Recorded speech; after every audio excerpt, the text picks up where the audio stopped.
ফরিদপুরের নগরকান্দার চাঞ্চল্যকর একটি ক্লুলেস ডাকাতি ঘটনার মূল হোতা দুর্ধর্ষ ডাকাত সর্দার রবিজুল শেখকে গ্রেফতার করেছে র্যাব। রবিজুল শেখ মাত্র ২৬ বছর বয়সেই গড়ে তুলেছে পুরোদস্তুর একটি ডাকাত দল।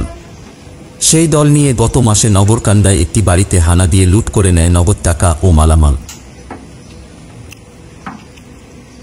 র্যাবের অনুসন্ধানে বেরিয়ে আসে তাদের ডাকাত দলের সন্ধান। র্যাব ১০ সিপিসি ৩ কোম্পানি অধিনায়ক কে এম শাইখ আক্তার এক প্রেস বিজ্ঞপ্তিতে শুক্রবার বিকালে এ তথ্য নিশ্চিত করেছেন। গ্রেপ্তার ডাকাত সর্দার মোহাম্মদ রবিজুল শেখ ফরিদপুরের বোয়ালমারী উপজেলার পরমেশ্বরদী ইউনিয়নের জয়পাশা গ্রামের আব্দুল মান্নান শেখের ছেলে। র্যাব জানায়, গত ২২ মে রাত ৩টার দিকে ফরিদপুরের নগরকান্দা থানার জুঙ্গুরদি এলাকায় মোহাম্মদ সাতাদাত মুন্সির বাড়িতে ডাকাতি হয়।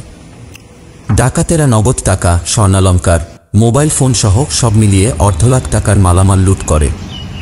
এ ঘটনায় ভিকটিম নগরকান্দা থানায় অজ্ঞাতনামা ৫ থেকে ৬ জনের একটি ডাকাত দলের বিরুদ্ধে ডাকাতির মামলা দায়ের করা হয়।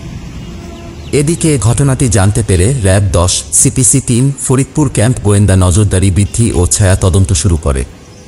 এরপর বৃহস্পতিবার অভিযান চালিয়ে গ্রেপ্তার করা হয় রবিজুল শেখকে। RAB commander K M Shaikh Akhtar জানান, প্রাথমিক জিজ্ঞাসাবাদে জানা যায়, আসামি রবিজুল শেখ একজন আন্তঃজেলা ডাকাত দলের সর্দার। তিনি বেশ কিছুদিন যাবৎ ফরিদপুর সহ এর আশেপাশের বিভিন্ন জেলায় সংঘবদ্ধভাবে ডাকাতি করে আসছিলেন। ফরিদপুর থেকে সাজ্জাদ হোসেন সাজুর পাঠানো তথ্যচিত্রে ডেস্ক রিপোর্ট, মিশন 90।